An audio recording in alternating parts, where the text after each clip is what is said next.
आपके पार्टी में, ये मेरा कहना नहीं है। मैं किसी की निंदा नहीं कर रहा हूं, किसी का अपमान नहीं कर रहा हूं। मैं तो बस आपके जो चीफ मिनिस्टर है रेवंत, उनके बात को दोहरा रहा हूं।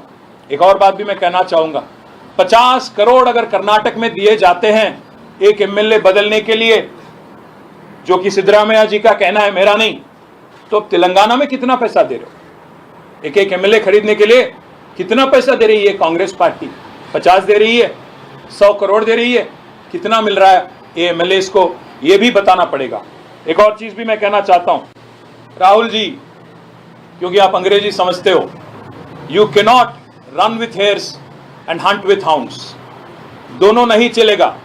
ये दो तरफा वाला रवैया, double standards, double speak, hypocrisy, जिसका मदरशिप है कांग्रेस, जिसका एपिटोम है कांग्रेस, ये रवैया नहीं चलेगा। हम आपको दिल्ली में ही एक्सपोज करेंगे, क्षेत्र में तो एक्सपोज करेंगे ही करेंगे तेलंगाना में, पर दिल्ली में भी जरूर एक्सपोज करेंगे। जैसा हमारा लीडर ने अभी कहा, राज्यसभा में जहां हमारे 4 एमपी हैं, 4 सदस्य हैं, जरूर वहां पे भी ये मुद्दा उठाएंगे और सवाल करेंगे कांग्रेस पार्टी से कि आप एक एक क्षेत्र में एक एक टंग में बोलते हो, ये कहां की रीत है। एक और चीज भी जरूर करेंगे, आपकी जो हिपोक्रेसी है, आपकी जो डबल स्टैंडर्ड है, इसको राज्यसभा तक ही नहीं छोड़ेंगे, हम जरूर सुप्रीम कोर्ट आएंगे। अगर स्पीकर फैसला नहीं लेते हैं तेलंगाना में, क्योंकि जैसा अभी सुरेश रेड्डी जी ने कहा, ये तो ओपन एंड शट केस है।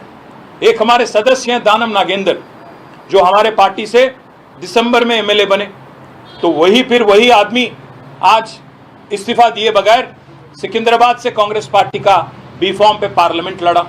ये तो ओपन एंड शट केस है, इसमें कोई इंक्वायरी करने वाली भी चीज है ही नहीं। तो इसलिए मैं कहना चाहता हूं राहुल जी, आपको और कांग्रेस पार्टी की जो डबल स्टैंडर्ड और हिपोक्रेसी है, इसको नहीं छोड़ेंगे। आपकी जो फिलॉसफी है, running with hare and hunting with hound, इसको दिल्ली में एक्सपोज करेंगे। साथ ही साथ बोलने दीजिए, साथ ही साथ प्रेसिडेंट ऑफ इंडिया का भी अपॉइंटमेंट लेंगे, लोकसभा स्पीकर का भी अपॉइंटमेंट लेंगे, और जरूरत पड़ा तो सारे के सारे हमारे विधायक दिल्ली आएंगे और उनसे भी मिलेंगे, क्योंकि कानून और संविधान के संरक्षक जो हैं वो है custodian of the constitution, he is the president of India, of the republic of India. तो we will come meet her excellency the president of India if needed. We will seek her time.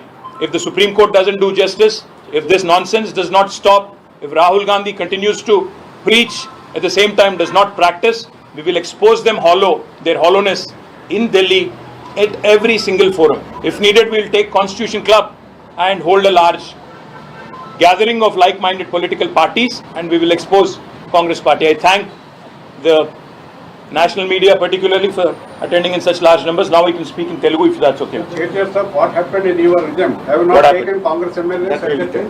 Is it not? Why are you getting angry? Was it not unconstitutional? Was it not hypocrisy? Let me. How many people without even resigning you are taking? Started by That's okay. People should try to criticize Congress. Who are you, sir? Are you the spokesperson of Congress? हाँ, फिर आराम से आपने सवाल पूछा, जवाब सुनिए। जो लोग डिफेक्शन में और मर्जर में फर्क नहीं समझते, I can't help them. Congress के 18 एमएलए थे, जिनमें से 12 एमएलए हमारे पार्टी में शामिल हुए। That is constitutionally allowed, you should know the difference. BSP के 2 एमएलए थे, दोनों के दोनों हमारे पार्टी में मर्ज हुए। मर्जर में डिफेक्शन में फर्क अगर नहीं समझते हैं तो हम कुछ नहीं कर सकते हैं आपके। मर्जर constitutionally allowed है, constitutionally provisioned. I don't want to engage in an argument with you, sir. You asked me a question, I answered. Let us leave it at that. If you are a Congress spokesperson, I'll leave it to your wisdom. Yes, ma'am. Mahua.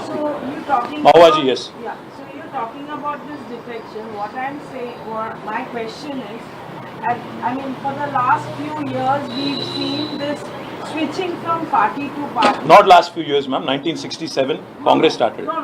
For the last few years, it has become a random affair. Rampant affair. Every state and also at the central level. We've seen all parties from PDP MPs going into BJP, Congress MPs going to BJP, MLAs, all of this. And it's still continuing. It hasn't stopped. So the point that you're raising is fair enough, but which party? You said like-minded parties could come together on this. All the victims of Congress and BJP. All the victims of Congress and BJP should come together, because both BJP and Congress have been inflicting these on us, and those who have been receiving or they're receiving it should come together and fight it out in Supreme Court. और दूसरी बात महुआ जी, मैं एक और चीज़ कहना चाहता हूँ. जो कॉन्स्टिट्यूशनली देखिए 1985 में एंटी डिफेक्शन बिल आया, उसमें पहले तो 1/3 था डिफेक्शन के लिए अलाउड, बाद में उसको अमेंड किया 2/3 किया. जब 2/3 किया जो कॉन्स्टिट्यूशनली अलाउड है, अगर उसके तहत कोई काम करता है तो कोई उसमें कोई आपको स्कोप नहीं क्वेश्चन करने की. पर आज तेलंगाना में हमारे 38 MLAs हैं, उनमें से अभी 7 MLAs को कांग्रेस ने लिया, जो कि ना 1/3 है ना 2/3 है. इसीलिए हम कहते हैं कि डिफेक्शन और मर्जर में फर्क समझो. अगर मर्जर है तो 2/3, अगर 2/3 मर्जर हुआ तो that is constitutionally allowed, nobody can question, no supreme court also can come in the way because that is the law of the land. तो my simple point is this is what needs to be challenged, question. And when see Congress party had promised कि हम 10th schedule को amend करेंगे, और आज मुख्यमंत्री स्वयं घर घर जाते हैं MLA के पास और उनके साथ बैठते हैं और उनको आधी रात 1 बजे अपना ये पहनाते हैं स्कार्फ. तो this is what I am raising. You will go to court against all the 7 MLAs? Absolutely. We already have a petition filed in Telangana High Court. We already have petitions filed with the local assembly speaker in Telangana. Supreme Court जैसा अगर speaker न्याय नहीं करते हैं, इंसाफ नहीं करते हैं, तो जरूर आएंगे supreme court. Will knock on the doors of supreme court. Sir, one more thing. In fact, that is the reason why me and Harish Rao Garu have been in Delhi for the last 2 days, and we've been consulting legal experts. We have consulted some constitutional experts, and we are going to Supreme Court very soon. Sir, do you also believe that behind Keshava Roy joining Congress, there's a larger plan or strategy of Congress because they wanted to create a space for place for Abhishek Manu Singh? Do you think that's the reason? मुझे कांग्रेस की strategy से कोई लेना देना नहीं है, but ये जानता हूं मैं कि कांग्रेस की डबल स्टैंडर्ड फिर एक बार एक्सपोज हो गई. केशवराव जी जब राज्यसभा में कांग्रेस में ज्वाइन कर गए, उनको इस्तीफा देना पड़ा इसीलिए क्योंकि यहाँ के जो चेयरमैन हैं उनको डिस्क्वालीफाई कर देंगे, और जबकि उनके पार्टी के जो स्पीकर है वो तो नहीं करेंगे. तो अगर एक जगह इस्तीफा देते हैं तो वहाँ इस्तीफा क्यों नहीं दे रहे हो आप? अब तेलंगाना में जितने MLA शामिल हुए उनको भी इस्तीफा दिलाइए,